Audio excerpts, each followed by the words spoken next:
Assalamualaikum warahmatullahi wabarakatuh. Pada kesempatan ini, kita akan membahas tentang bagaimana melakukan penelitian sejarah.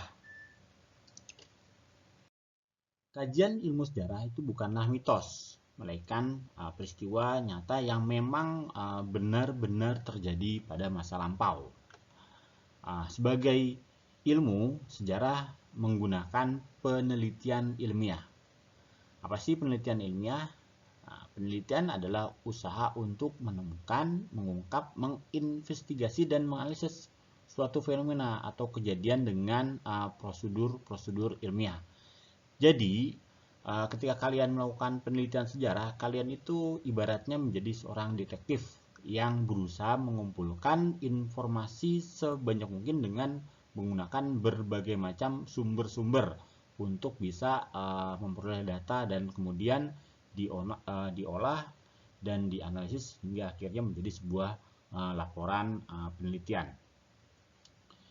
Penelitian sejarah menurut Louis Gottschalk dapat dibagi menjadi beberapa tahap. Yang pertama yaitu mengumpulkan berbagai informasi baik tertulis maupun lisan yang relevan, yang cocok.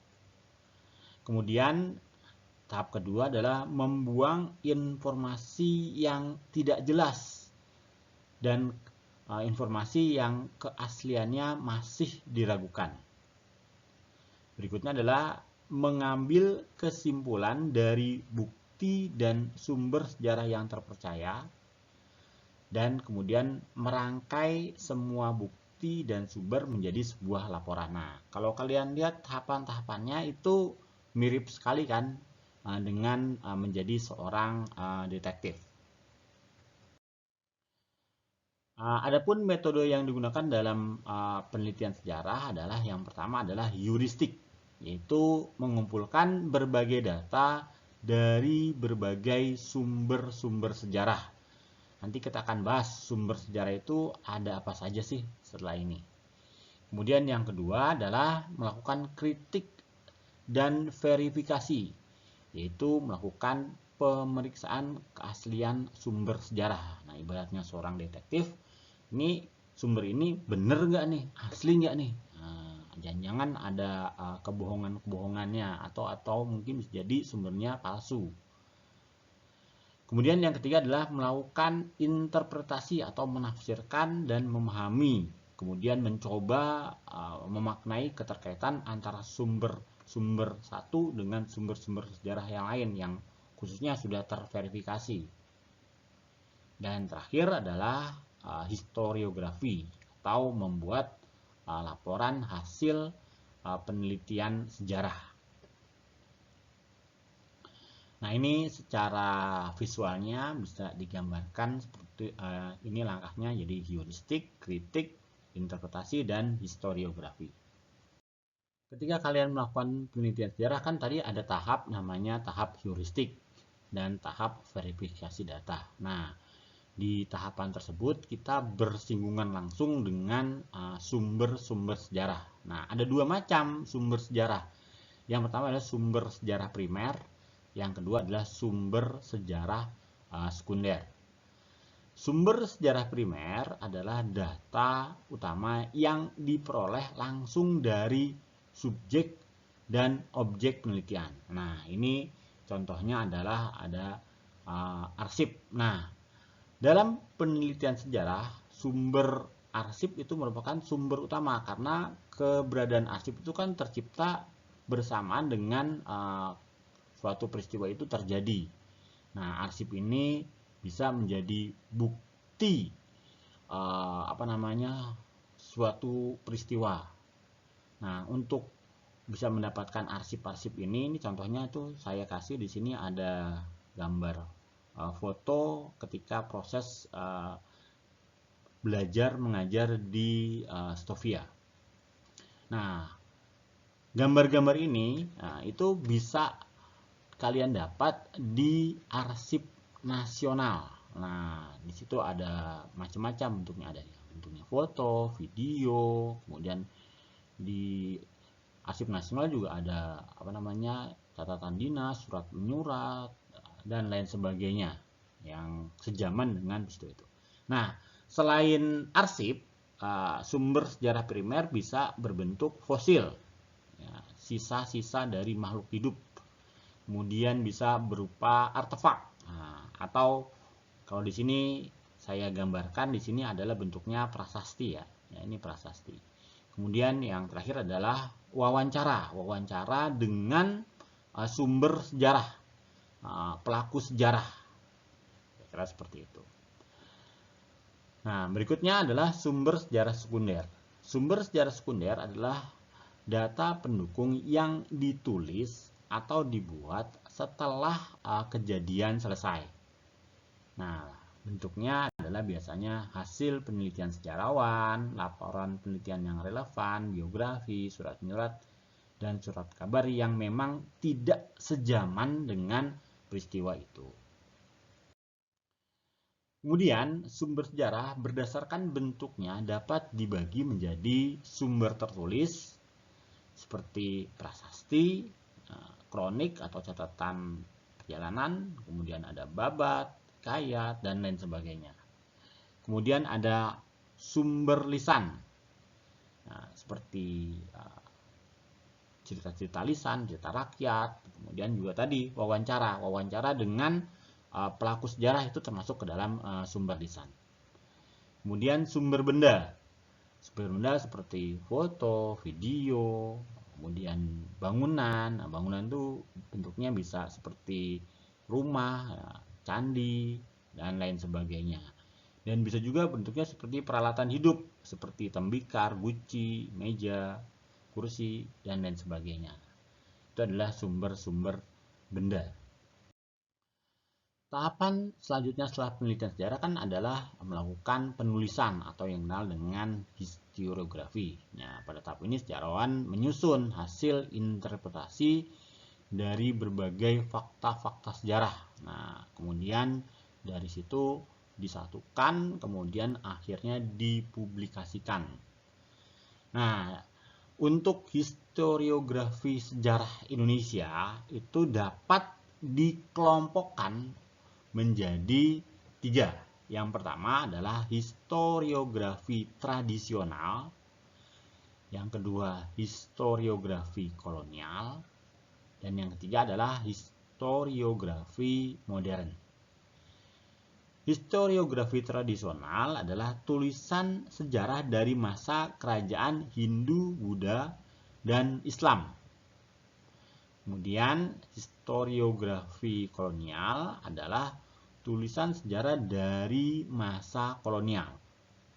Sedangkan historiografi modern adalah penulisan sejarah yang menempatkan rakyat Indonesia sebagai pelaku sejarah dari sejarah sendiri dengan menerapkan berbagai studi-studi kritis.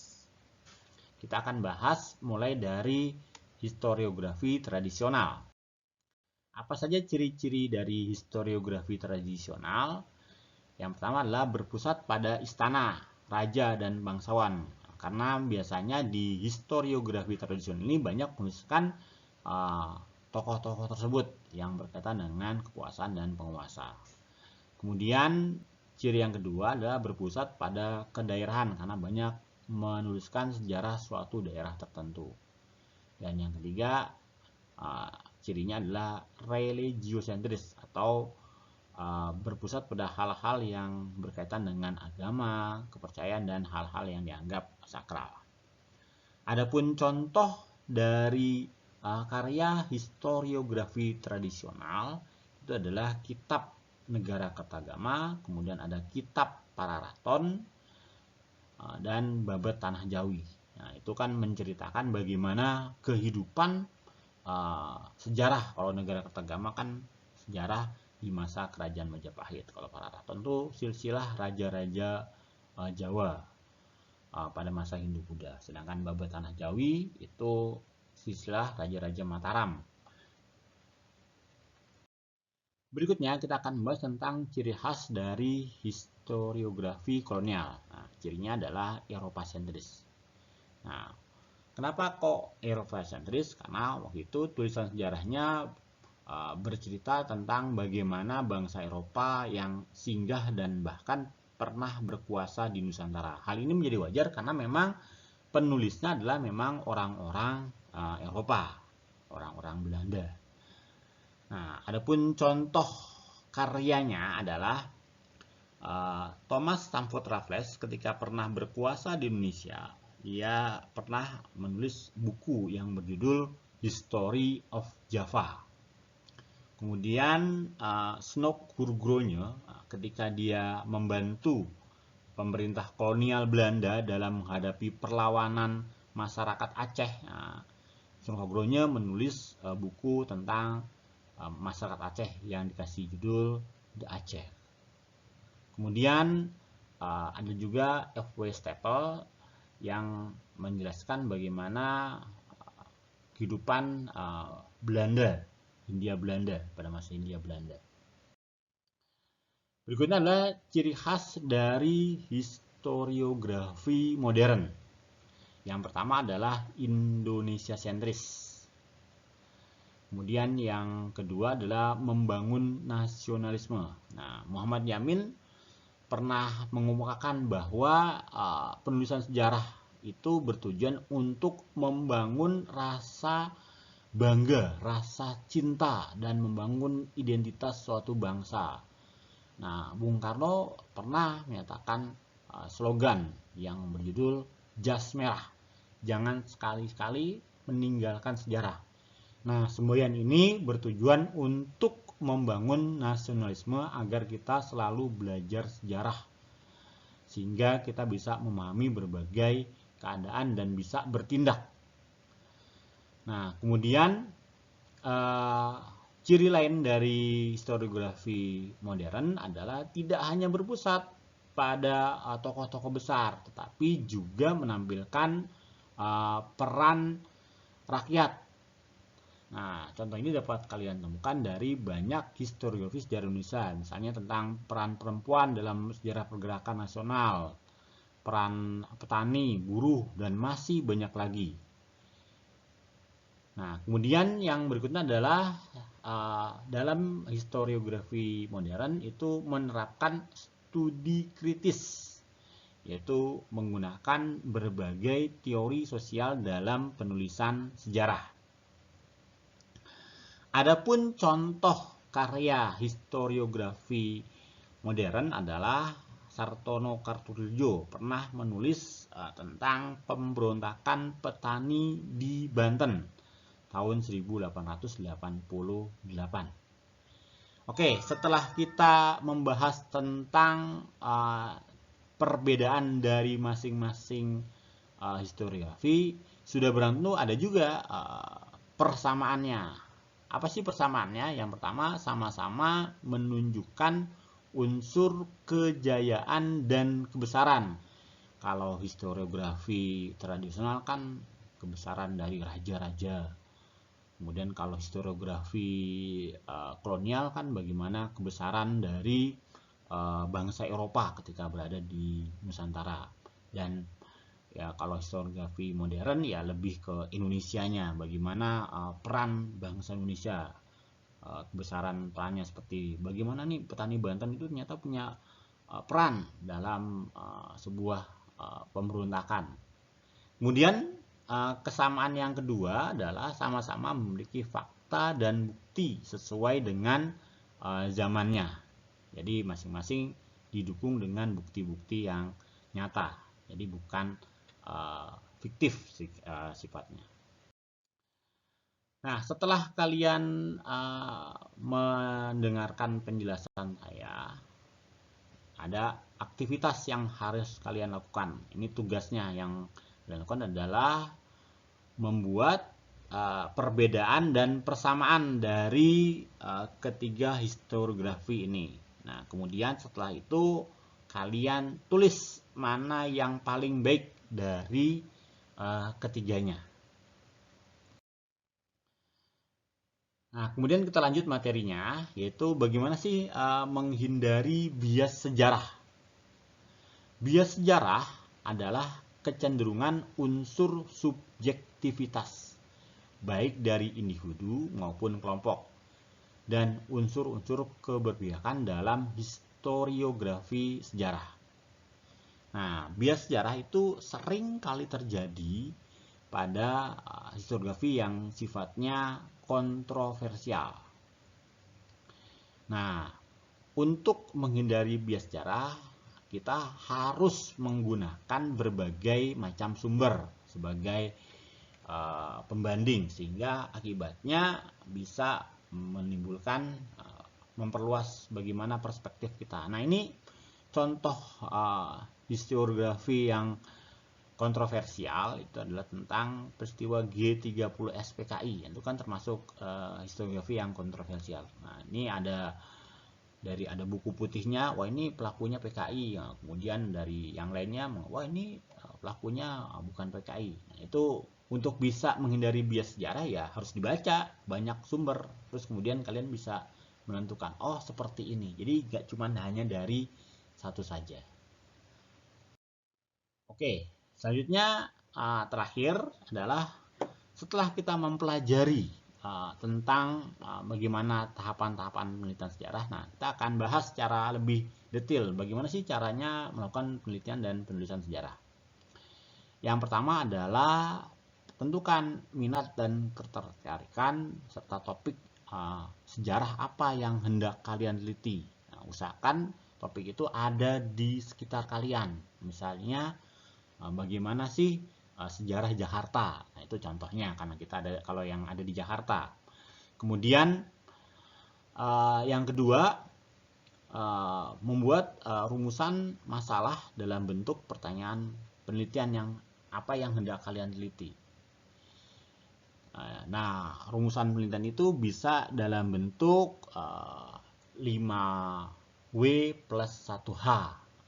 Apa, siapa, kemudian kapan, dan seterusnya. Kemudian yang ketiga adalah cari dari berbagai sumber tentang hasil penelitian yang relevan. Kemudian yang keempat, mencari dan menentukan berbagai sumber-sumber sejarah, baik sumber primer maupun sumber sekunder. Nah, setelah itu buatlah daftar sumber sejarah yang mau diinvestigasi. Nah, kita pilih nih sumber primernya apa aja, sumber sekundernya apa saja. Kalau misalnya bentuknya wawancara, ya dibuat dulu daftar pertanyaannya apa aja. Kemudian setelah sumber-sumber sejarah tersebut terkumpul, dilakukan kritik dan verifikasi. Bener nggak nih sumber-sumber itu? Jangan sampai ada kesalahan. Jadi, wah ini ternyata datanya nggak tepat atau palsu. Atau kalau dari wawancaranya ternyata banyak bohongnya misalnya. Atau sedikit biasnya lah. Jadi akan ada kan namanya manusia kan bisa jadi lupa, kelemahannya di situ kalau wawancara. Nah, berikutnya adalah melakukan analisis sumber dengan menafsir dan memahami bagaimana keterkaitan antar sumber-sumber sejarah. Jadi dari ini ada sumber A, ini sumber B, sumber C. Nah, dari ini apa sih nih hubungannya? Nah, jadi seperti kalian menjadi detektif lah. Ini kaitannya apa ya? Nah, setelah itu dianalisis, ditafsirkan, dan ditulis menjadi sebuah laporan penelitian sejarah. Nah, jangan lupa setelah ditulis, kalian presentasikan. Sehingga nanti hasil dari penelitian kalian itu bisa dipertanggungjawabkan dan juga berguna bagi masyarakat. Oke, sekian dulu yang bisa saya sampaikan pada kesempatan ini. Kurang lebihnya mohon maaf. Wassalamualaikum warahmatullahi wabarakatuh.